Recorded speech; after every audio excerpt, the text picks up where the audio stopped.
Are you on the lookout for the perfect old fashioned? Well, today I'm going to provide you a guide and a couple of tips to help discover your perfect old fashioned. I'm not going to tell you exactly what whiskey to use.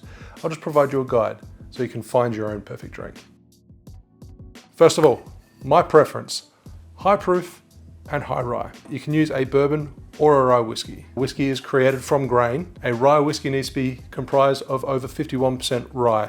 A bourbon has to be comprised of over 51% corn. As far as bourbons go, if it's considered to be a high rye bourbon, it is usually, it's not a rule, but it is usually 20% or more rye content.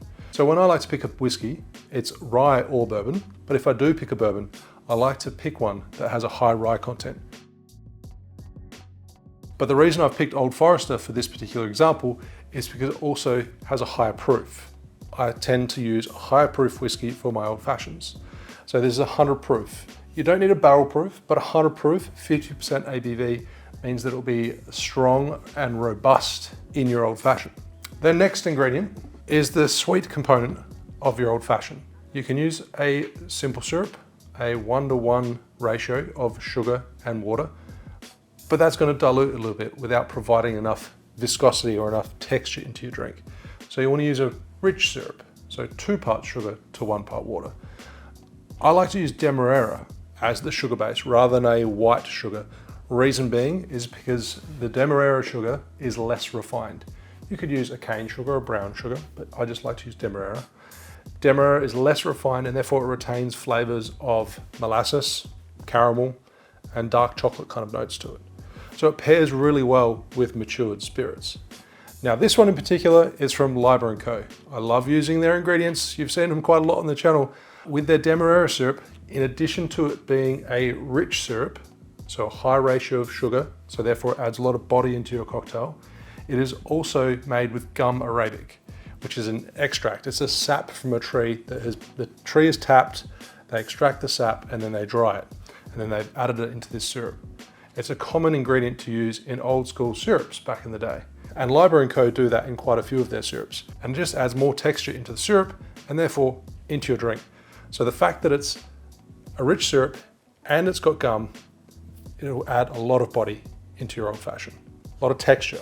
Next ingredient, your bitters. Angostura bitters is the absolute staple to go for.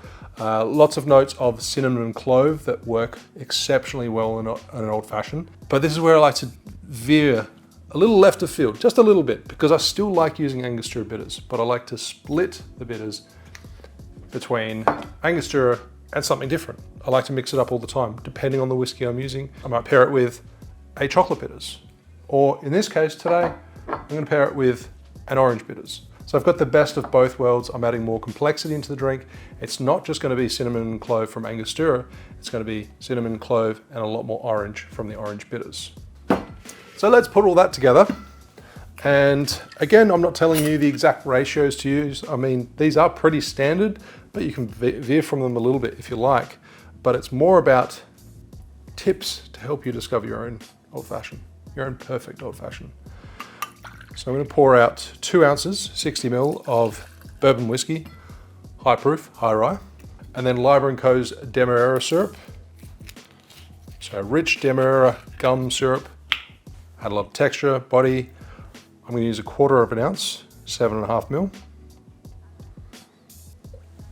For me, that's just the right amount of sweetness. And then I'm going to add 3 dashes of bitters and splitting that between Angostura aromatic, 1, 2, and Steve the Bartender orange bitters, 1 dash. I would always prefer to under dilute an old fashioned because I'm serving it over ice. If you over dilute, it's a little bit hard to come back from. If you under dilute, it can just evolve in the glass.